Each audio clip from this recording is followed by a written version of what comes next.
Hello and welcome to Cupcakes and Crafts. Today I'll be showing you how I made this gravity-defying Easter egg chocolate cake. I'm using a cake board what I've decorated with some white icing and white ribbon. I've also got some buttercream.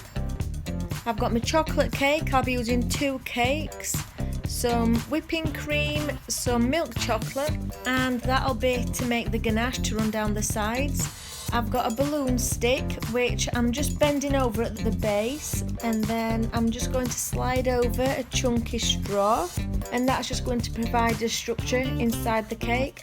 I've also got a serrated edge knife, a palette knife. I'm using a big and a small one. You'll need a pointy knife to heat up. I've got some mini eggs, a Milky Bar Easter egg and some white chocolate to melt.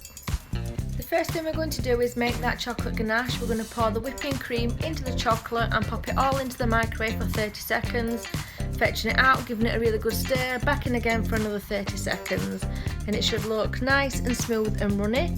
And once you've melted that, we can cover it with cling film and pop it in the fridge to chill. To prepare as cakes, I've just simply cut the dome off the top of my cakes and then cut it in half, and repeated that with the second cake, so then it'll provide me with 4 layers.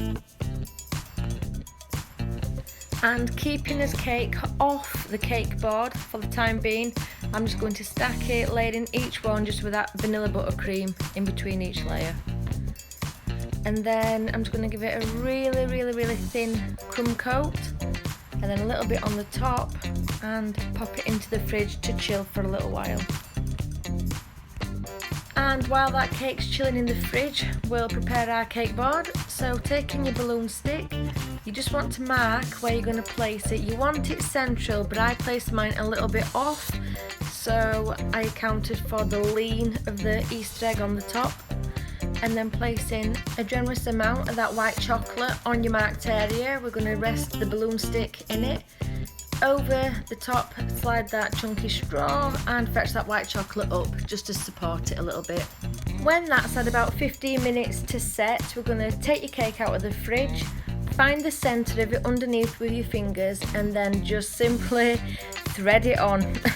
Thread that straw all the way through until it comes out on top.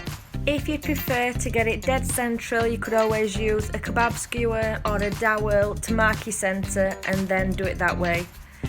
After you've inserted your cake onto your cake board, it's time to get another coat of buttercream. As you can see, I'm just making sure all my cake's covered. I've still gone for the bare look, so I'm taking a lot of the buttercream back off. And then with the white melted chocolate, I've just covered that chunky straw and balloon stick just to make it easier to stick my eggs on when the time comes. To prepare your Easter egg, you want to take it out of your wrapper and heat the very tip of your sharp pointy knife. My camera actually stopped filming at this point, so I'm just reenacting it for you to show you.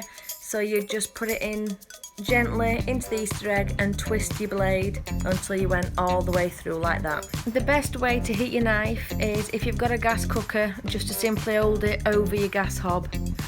And then we're just going to take his egg, place it onto the top of your balloon stick, and then just put on a little bit more white chocolate, which will just help provide a little bit more support again. I didn't put mine in the fridge or anything to set, I just let that set at room temperature. Before you pour your ganache onto your cake, you want to just check the consistency of it, because if it's too thick, it won't run down the side of your cake. And if it's too runny, you'll just end up with puddles all over your cake board. So you could always just test a little bit by letting it run down the side of your cake and see how you get on with that. And then if it's too runny, chill it, and if it's too thick, warm it up in the microwave. But as you can see, when you are happy with the consistency of it, you can just spread it all over the top and let it run as much or as little as you like. And then we're on to the fun bit.